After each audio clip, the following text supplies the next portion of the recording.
Hello, my name is Sophia Huyer. I'm the Gender and Social Inclusion Leader for the CGIAR program Excelling the Impact of CGIAR Research, Climate Research in Africa, or ACRA.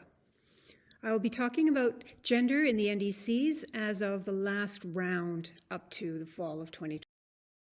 So in November 2019, we did an analysis of gender in the NDCs, and we found that the results were not so great, so that of a total of 183 NDCs submitted at that time, only 69 contained any kind of gender reference, and only 60 contained gender references in relation to climate change, which is 1/3.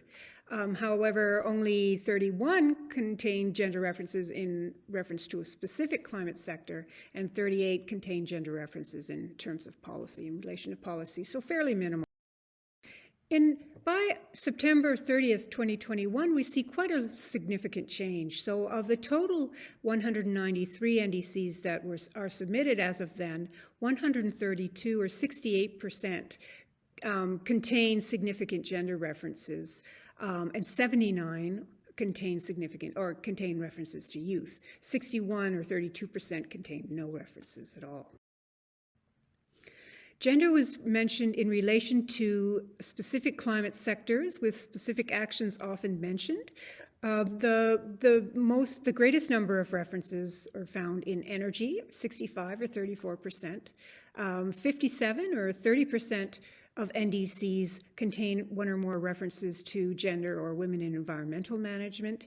Agriculture comes third at 43 or 22%, followed by economy and livelihoods, disasters, water, health, and minimal references to gender in relation to fisheries and agriculture and technology.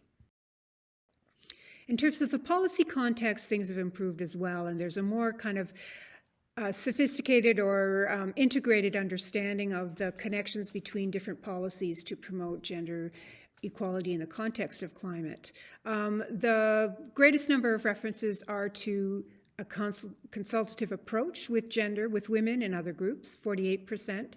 42% of the NDCs mentioned that gender is mainstream through all climate action.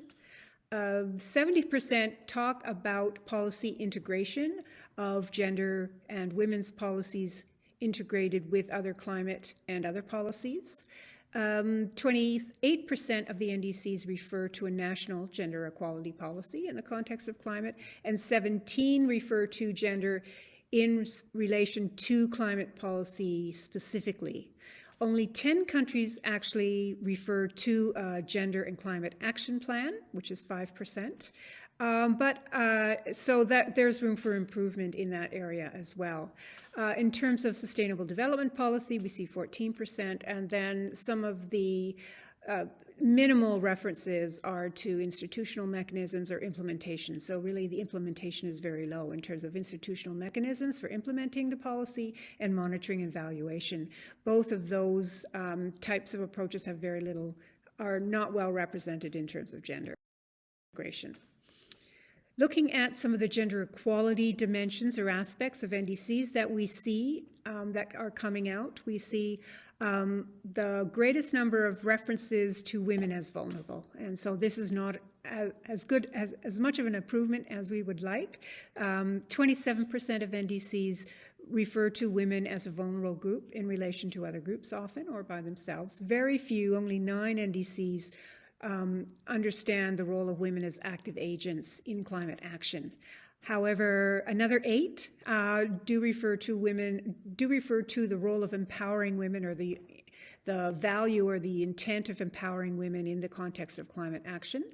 19 NDCs, or 10%, talk about women as decision makers in some aspect of climate action, and 28 or 15% talk about capacity development for women in response to issues.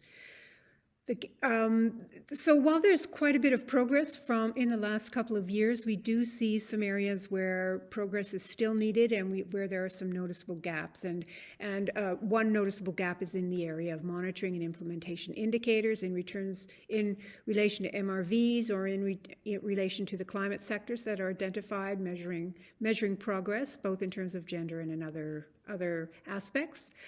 Gender budgeting as one method to integrate gender into audit or measure gender integration is very rarely mentioned, maybe in 2 or 3 NDCs.